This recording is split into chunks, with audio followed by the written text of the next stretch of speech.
Crime and Punishment by Fyodor Dostoevsky, Part 1, Chapter 1. On an exceptionally hot evening early in July, a young man came out of the garret in which he lodged in S Place and walked slowly as though in hesitation towards K Bridge. He had successfully avoided meeting his landlady on the staircase. His garret was under the roof of a high 5-storied house and was more like a cupboard than a room. The landlady who provided him with garret, dinners and attendance lived on the floor below, and every time he went out he was obliged to pass her kitchen, the door of which invariably stood open.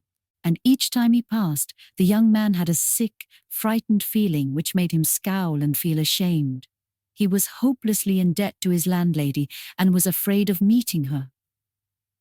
This was not because he was cowardly and abject, quite the contrary, but for some time past he had been in an overstrained, irritable condition, verging on hypochondria.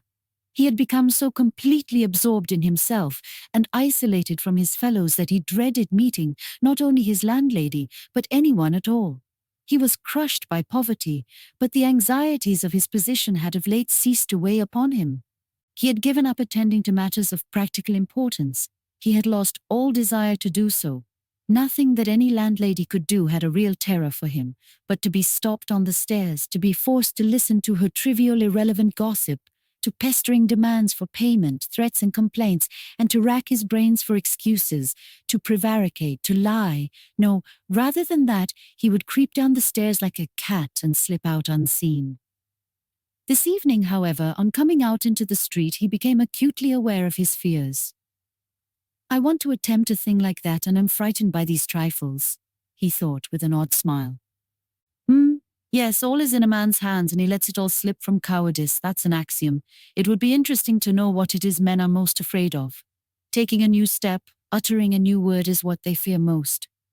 But I am talking too much. It's because I chatter that I do nothing. Or perhaps it is that I chatter because I do nothing. I've learned to chatter this last month, lying for days together in my den thinking of Jack the Giant Killer. Why am I going there now? Am I capable of that? Is that serious? It is not serious at all. It's simply a fantasy to amuse myself, a plaything. Yes, maybe it is a plaything. The heat in the street was terrible, and the airlessness, the bustle and the plaster, scaffolding, bricks and dust all about him, and that special Petersburg stench, so familiar to all who are unable to get out of town in summer, all worked painfully upon the young man's already overwrought nerves. The insufferable stench from the pothouses, which are particularly numerous in that part of the town, and the drunken men whom he met continually, although it was a working day, completed the revolting misery of the picture. An expression of the profoundest disgust gleamed for a moment in the young man's refined face. He was, by the way, exceptionally handsome, above the average in height, slim, well-built, with beautiful dark eyes and dark brown hair. Soon he sank into deep thought, or more accurately speaking, into a complete blankness of mind. He walked along not observing what was about him and not caring to observe it. From time to time, he would mutter something from the habit of talking to himself, to which he had just confessed. At these moments he would become conscious that his ideas were sometimes in a tangle and that he was very weak. For 2 days he had scarcely tasted food. He was so badly dressed that even a man accustomed to shabbiness would have been ashamed to be seen in the street in such rags. In that quarter of the town, however, scarcely any shortcoming in dress would have created surprise. Owing to the proximity of the Haymarket, the number of establishments of bad character, the preponderance of the trading and working-class population crowded in these streets and alleys in the heart of Petersburg, types so various were to be seen in the streets that no figure, however queer, would have caused surprise. But there was such accumulated bitterness and contempt in the young man's heart that in spite of all the fastidiousness of youth, he minded his rags, least of all in the street. It was a different matter when he met with acquaintances or with former fellow students, whom indeed he disliked meeting at any time. And yet, when a drunken man who for some unknown reason was being taken somewhere in a huge wagon dragged by a heavy dray horse suddenly shouted at him as he drove past, "Hey there, German hatter!" bawling at the top of his voice and pointing at him, the young man stopped suddenly and clutched tremulously at his hat. It was a tall, round hat from Zimmermann's, but completely worn out, rusty with age, all torn and bespattered, brimless and bent on one side in a most unseemly fashion. Not shame, however, but quite another feeling akin to terror had overtaken him. "I knew it," he muttered in confusion. "I thought so. That's the worst of all.